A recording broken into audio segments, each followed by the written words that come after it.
Hi, everybody. My name is Anshul Kumar, and I am making a short video to demonstrate one possible approach to making an interactive data dashboard with the help of some generative AI tools. So to get some example data for this demonstration, I'm just going to use Open Intro, which you can see here in my web browser, and I'm going to download this data file that you see here in Excel on my screen. Now, to use a chatbot to help me make the dashboard, I'm going to just copy all of the column names, the variable names. So Control C to copy, and then I'm just going to paste it into this empty file. You can paste it anywhere you want. And then I'm going to add some text here as a prompt that's going to go to a generative AI chatbot. And as you can see here, I have written a pretty long prompt. So you are welcome to pause the video now and read the entire prompt if you would like. So the next step is back here in my web browser, I go to Claude, and you can go to whatever chatbot you like and prefer and have access to. And so I paste that prompt you just saw into the prompt box, and so I already did it earlier. And so this is the result. Claude opened up a side pane on the right here. And then it allows me to drop a CSV file. So this is what it created for me.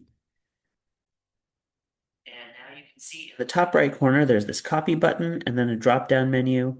You can click download as HTML. So I'm going to click on that. That downloaded it for me. And it allows me to click here where my mouse is to open it in a new tab. So I'm doing that. So now what you're seeing on the screen is the version of the dashboard that Claude made for me that has been downloaded to my computer. This is not running off the internet anymore. This is on my computer in a folder. So my next step is to test out this dashboard that was made for me. So the first thing I'm going to do is I'm going to click on Choose File. So when I clicked on Choose File, it opened up a window for me to select the data file from my computer. And so I did that. And then the dashboard became populated with everything that you see here. And it tells us right at the top here the name of the data set that I uploaded. It tells us some summary statistics on the right, which I'm circling in red. So, and then it appears to have, I'm also just seeing this for the first time as I record this, it appears to have these different pages here. So we would want to be able to go through all of this and explore what it made for us.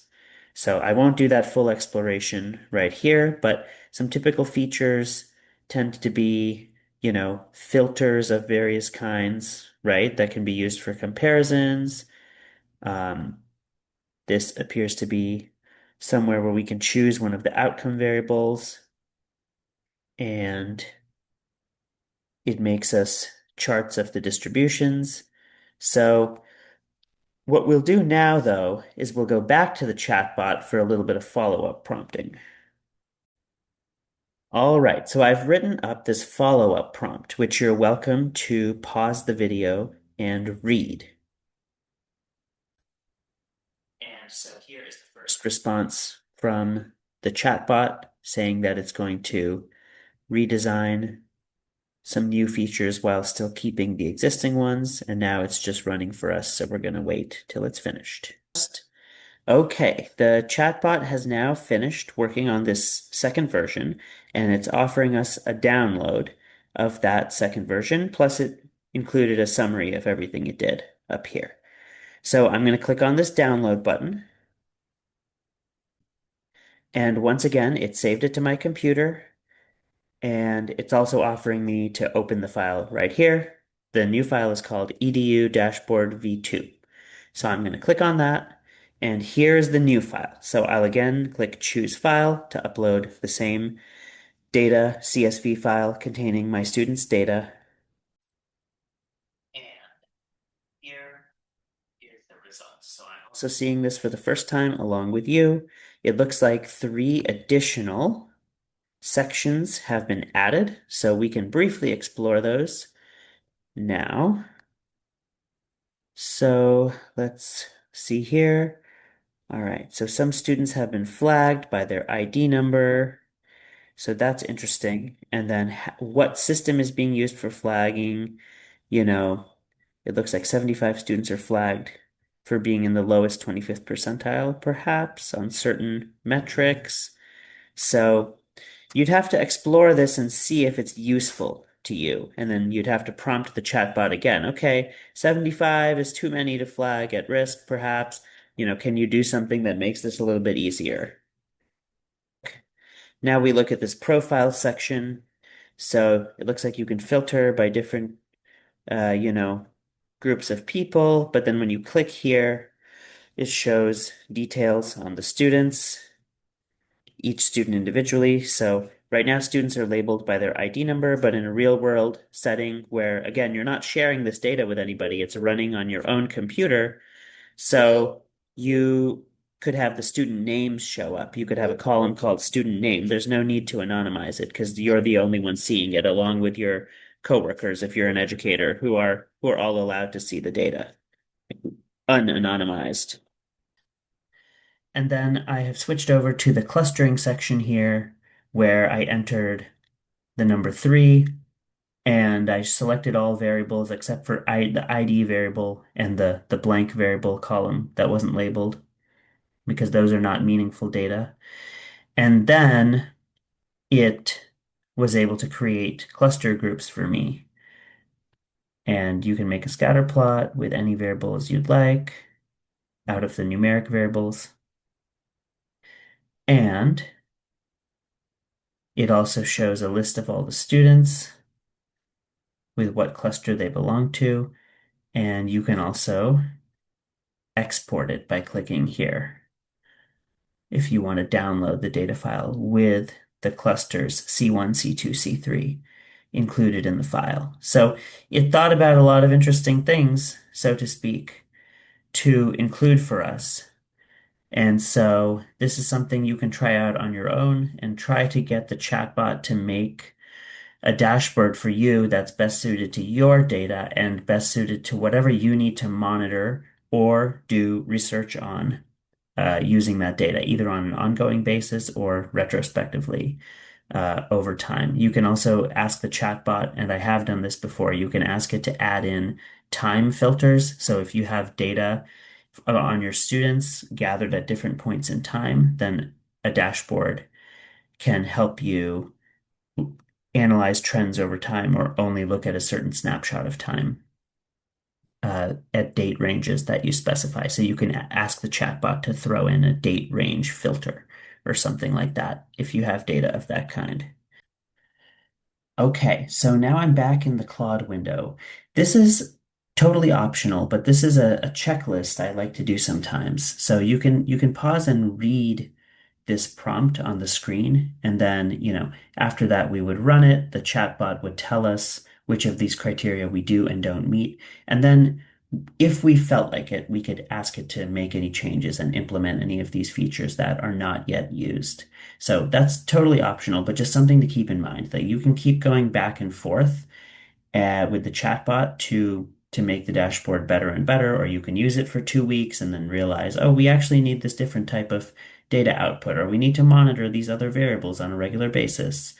Then you can just tell that to the chatbot. You can upload the HTML file back into the chatbot. So you can just click plus here, add files or photos, give it back to a new instance of a chatbot, and it'll just read the file plus whatever you've prompted it to do, and it can make any changes for you. So it's a very cool technology that we now have access to. Now, as I've mentioned before, the dashboard that we're having the chatbot make for you is going to be a standalone file that you can download to your own computer and you can run it on your own computer without needing to upload anything online. But let's say you did want to put your dashboard online and have somebody else be able to go there and upload their CSV file and then have the dashboard fill out, you could put a prompt like this into your chatbot that you see on my screen here, which I'm highlighting in blue. And a chatbot can actually help you put it online. In this scenario, your data would probably still stay just on your computer, but the dashboard app itself would be online at a host like GitHub Pages. So that's also something you're totally not required to worry about. But if someone would like to try it, that's probably the first step. If you wanted the data to stay online, once it's uploaded, then you'll need to tell that to the chatbot, and it can make you a backend server, or at least tell you how to go about connecting your dashboard app to a backend server. It's probably not too much additional work, but it does involve a little more of you, making an account at the right server and building in the capability to upload the dashboard. But the chatbot can help you achieve all of that. Okay, so I've flipped back to Excel here. I want to just demonstrate for anyone who needs, I want to demonstrate how do you save a file in CSV format, because CSV format is the format that the dashboard needs us to upload the data in. So if you're in Excel, if you have any type of Excel file, go to the sheet that your data is in, like I'm on this sheet, HSB2 Open Intro right now in Excel, and you can click on File, Save As. And then here you want to find CSV. For me, it's already there, but yours won't be there automatically. So you can just go down to CSV. If that doesn't work, you can try one of the other styles of CSV and see what happens. So that's one way to save your data file as a CSV so that you can upload it to the dashboard. And then another way to save your data file as a CSV file, if you already have your data in R, is you just need to set your working directory. So I like to do that by clicking on these three dots. And then when I click on the three dots, it opens my folder explorer. I go to the folder I want to use to save the CSV file. I click on open and see the files viewer in RStudio shows me everything in that folder, which happens to include the two dashboard file drafts that we created earlier in this video. All right, now I click here, set as working directory. I can confirm it with the get wd. Yes, we're in the right directory. Okay, now imagine that I have loaded my data. So you won't do this exact thing for yourself, but let's say your data set is called D, right? So this is my data set, it's called D. Now, how do I save it as a CSV file? I type read.csv D, comma, I made a mistake. We need to write.csv. We're not opening a CSV, we're making a CSV. Write.csv D, comma, name of the file. So, copy of HSB2 data.csv. And I'm going to hit enter, and you can see that it added it to my folder. Now I can go to this folder in my web browser once I click on the upload button in the dashboard and then select this data file, and it should allow the dashboard to read your data. So if your data starts off in a format that is not CSV, like if it's an Excel file, XLSX Excel file, or some data set built into R, or a data set sent to you in any other format, R can help you save it as a CSV file, as can Excel, as we saw earlier. Okay, everybody, that is really everything for now.